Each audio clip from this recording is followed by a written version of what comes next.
Right breaking news చూస్తున్నాం. ఇరాన్కి సంబంధించిన దాడులకి సంబంధించి ఇటు అమెరికా పెద్ద స్కెచ్ వేసిందని చెప్పాలి. అయితే ఇటు అమెరికా ముఖ్యంగా గట్టి వార్నింగ్లే ఇస్తోంది. ఎక్కడ కూడా భయపడకుండా, ఎక్కడ కూడా బెదిరిపోకుండా ఇస్తున్న వార్నింగ్లు కనుక మనం చూసుకున్నట్లయితే నిజంగా ఏంటి ఈ విధంగా ఇంతలాగా ఎందుకు వార్నింగ్స్ ఇస్తోంది అన్నట్టు మనకి ఇక్కడ క్లియర్గా కనిపిస్తుంది. అయితే ఇరాన్లో పెద్ద ఎత్తున దాడులకైతే ఇప్పటికే అమెరికా స్కెచ్ వేసినట్టు కూడా తెలుస్తోంది. ఇటు కార్గ్ ద్వీపం స్వాధీనం, తర్వాత హార్మోజ్ను తెరిపించడమే ప్రధాన లక్ష్యాలుగా కూడా ఇక్కడ మనకి కనిపిస్తోంది. ఇటు ద్విముఖ వ్యూహం అనుసరిస్తోంది అమెరికా. అంటే మొదట F-35 ఫైటర్ జెట్లతో దాడులు చేసింది. అయితే దాని నుంచి తేరుకునే లోపే ఆపరేషన్ గ్రౌండ్ అంటూ కూడా మరొక దాన్ని ప్రవేశపెట్టడం జరిగింది. ఇటు భూతాల దాడులకు సిద్ధంగా మెరైన్ కమాండోలు.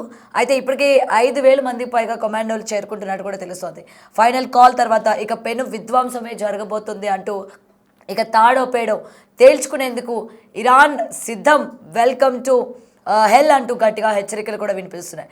అయితే ఇరాన్పై అడుగుపెట్టిన ప్రతి ఒక్కరూ శవపేటికలోనే తిరిగి వెళ్తారంటూ వార్నింగ్ కూడా ఇస్తున్నారు. అయితే ఈ వార్నింగ్ కనుక మనం చూసుకున్నట్లయితే చాలా గట్టిగానే వార్నింగ్లు ఇచ్చుకున్నట్టు తెలుస్తుంది. ఎందుకంటే ఇరాన్ పైన కనుక అడుగు పెడితే అది శవపేటికలోనే, అంటే జనాలు చనిపోయి మాత్రమే మీరు తిరిగి వెళ్తారు తప్ప ప్రాణాలతో ఎవరు కూడా ఇరాన్కి తిరిగి వెళ్ళరు అన్నట్టు ఈ చేస్తున్న వార్నింగ్స్ కనుక మనం చూసుకున్నట్లయితే ఇంకా ఈ యొక్క యుద్ధాన్ని పెంచేటట్టే మనకి కనిపిస్తుంది. అంటే అగ్గికి ఆద్యం పోసినట్టు అంటారు చూడండి, అదేవిధంగా వీళ్ళు ప్రతి దాడులు చేసుకోవడం, అయితే ఈ విధంగా మాటలు యుద్ధాలు చేసుకోవడం మనం చూస్తున్నాం. ఎక్కడ కూడా తగ్గని పరిస్థితులు, తగ్గని వాతావరణమే మనకి క్లియర్గా కనిపిస్తుంది. అయితే ఇప్పటికే మనం చూసుకున్నట్లయితే ఇటు ఇరాన్కి సంబంధించి పెద్ద ఎత్తున దాడులకి అమెరికా స్కెచ్ వేసిందా అంటే ఎస్, అవుననే మనకి మాటలు వినిపిస్తూ ఉన్నాయి. ఇటు ఇరాన్ ఎన్ని హెచ్చరికలు జారీ చేసినా, లేకపోతే ఇటు అమెరికా ఎక్కడ కూడా తగ్గకుండా లోపల, అంటే వాళ్ళలో ఉన్న ప్రజలే ట్రంప్కి ఎదురు తిరిగినా కూడా ఎక్కడ కూడా ట్రంప్ తగ్గని పరిస్థితులు మనం చూస్తూ ఉన్నాం. సో ఈ నేపథ్యంలోని దాడులకి మరొక స్కెచ్, అంటే మరి ఇంకా ఏ విధంగా మనం స్కెచ్ చేయాలి, ఇంకా ఏ విధంగా ఇరాన్ని దెబ్బతీయాలి అన్న విధంగానే ఎత్తులకు పై ఎత్తులు వేసుకుంటూ వెళ్తున్న పరిస్థితులు మనం ఇక్కడ చూస్తూ ఉన్నాం. మరైతే ఇటు కార్గ్ ద్వీపం స్వాధీనం, అలాగే హార్మోన్ను కూడా తెరిపించడమే ఇక్కడ ప్రధాన లక్ష్యాలుగా కూడా కనిపిస్తున్నాయి. మరైతే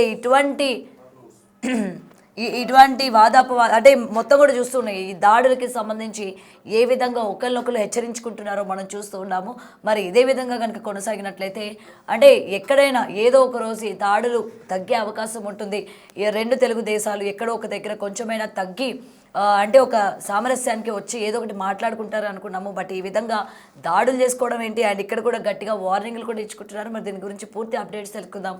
మా ప్రతినిధి శివ ఫోన్ ఇన్లో ఉన్నారు. రైట్ శివ, ప్రజెంట్ దాడులకి ఇప్పుడు ఇరాన్ పైన దాడులు చేయడానికి పెద్ద ఎత్తు ఇక్కడ మనకి అమెరికా పెద్ద స్కెచ్ వేసిందని తెలుస్తోంది. మరి అయితే ఇచ్చే వార్నింగ్లు కూడా ఇరాన్లో అడుగు పెట్టాలంటే అది బ్రతికుండగా కాదు, శవపేటికలోనే అడుగు పెట్టాల్సిన పరిస్థితులు వస్తాయని చెప్పి కూడా ఈ అమెరికా ఇస్తున్న వార్నింగ్ని మనం ఏ విధంగా తీసుకొచ్చారు, ఇంకా రానున్న రోజుల్లోని యుద్ధం ఏ విధంగా బలపడే అవకాశాలు ఉన్నాయంటే ఏమంటారు?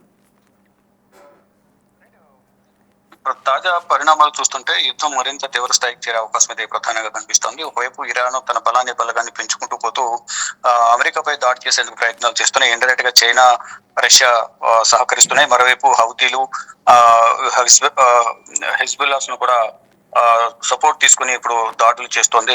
అయితే ఇప్పుడు ఇరాన్ లో పెద్ద ఎత్తున దాడులు చేసేందుకు అమెరికా కూడా స్కెచ్ వేసిన పరిస్థితి కనిపిస్తుంది. కర్గ్ ద్వీపం స్వాధీనం చేసుకోవడం, ఇరాన్ కు సంబంధించిన ఈ కర్గ్ ద్వీపం ఏదైతే ఉందో చమురు నిల్వలు ఎక్కువగా అక్కడ నుంచే చమురు అనేది ఎక్కువగా ఉత్పత్తి అవుతుంటుంది. అటువంటి కర్గ్ ద్వీపం స్వాధీనం చేసుకోవడం, హర్మూజ్ ను తెరిపించడమే ప్రధాన లక్ష్యాలుగా ఈ ద్విముఖ వ్యూహం అనుసరిస్తుంది అమెరికా. ఇక మొదట F-35 ఫైటర్ జెట్లతో దాడులు చేయాలి. దాన్ని తేరుకునే లేకపోయి ఆపరేషన్ గ్రౌండ్ భూతల దాడులకు సిద్ధంగా మైరన్ కమాండ్ లను సిద్ధం చేసినట్టు తెలుస్తుంది. ఇప్పటికే 5,000 మందికి పైగా కమాండోలు అక్కడికి చేరుకున్నారు అనేది తెలుస్తుంది. ఇక ఫైనల్ కాల్ తర్వాత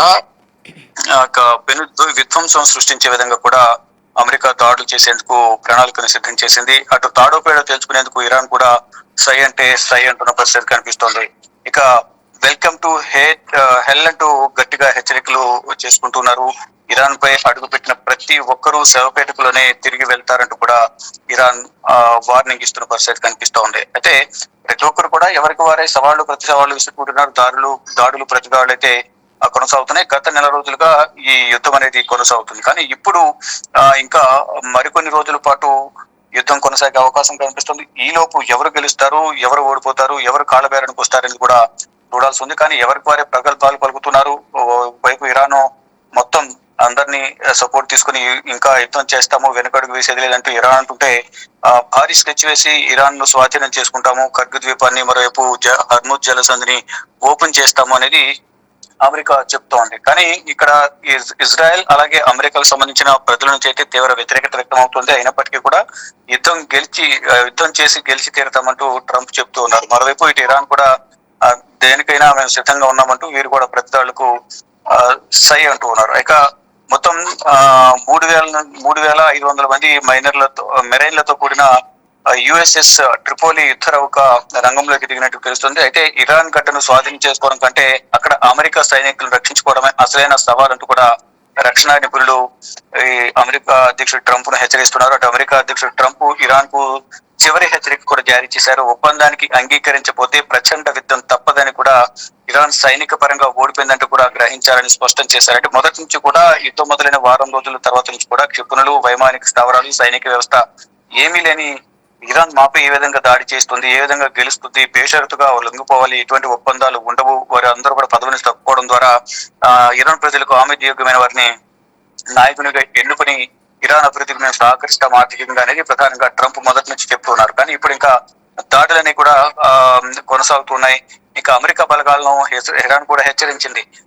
వెల్కమ్ టు హెల్ అంటూ కూడా గట్టిగా వార్నింగ్ ఇచ్చింది. ఇరాన్ పై అడుగు పెట్టిన ప్రతి ఒక్కరు కూడా శవపేటికలను తిరిగి వెళ్తారని కూడా ప్రకటించింది. ప్రాణాలతో ఎవరు తిరిగి వెళ్లరు, వారంతా కూడా శవపేటికలను తిరిగి వెళ్తారంటూ కూడా ఒక హెచ్చరికను జారీ చేసింది. కానీ దేశ అధినేతలు ఒకరికొకరు హెచ్చరికలు జారీ చేసుకుంటున్నారు.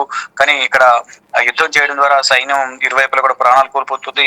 ఈ సాధారణ సివిలియన్స్ కూడా ప్రాణాలు కోల్పోతున్నారు. మరి గతంలో కూడా యుద్ధం జరుగుతున్న సందర్భంలో అమెరికా అధ్యక్షుడు ట్రంప్ కు కొంతమంది అమెరికా సైన్యం కూడా యుద్ధంలో మేము ప్రాణాలు కోల్పోవాల్సి వస్తుంది, మీ ఆధిపత్య పోరు వల్ల మా కుటుంబాలకు మేము దూరం అవుతున్నాము, మేము యుద్ధానికి వెళ్ళము, మమ్మల్ని పంపించవద్దు అంటూ కూడా సోషల్ మీడియా వేదిక కూడా వీడియోలు కూడా రిలీజ్ చేశారు. అదంతా కూడా వైరల్ అవుతుంది.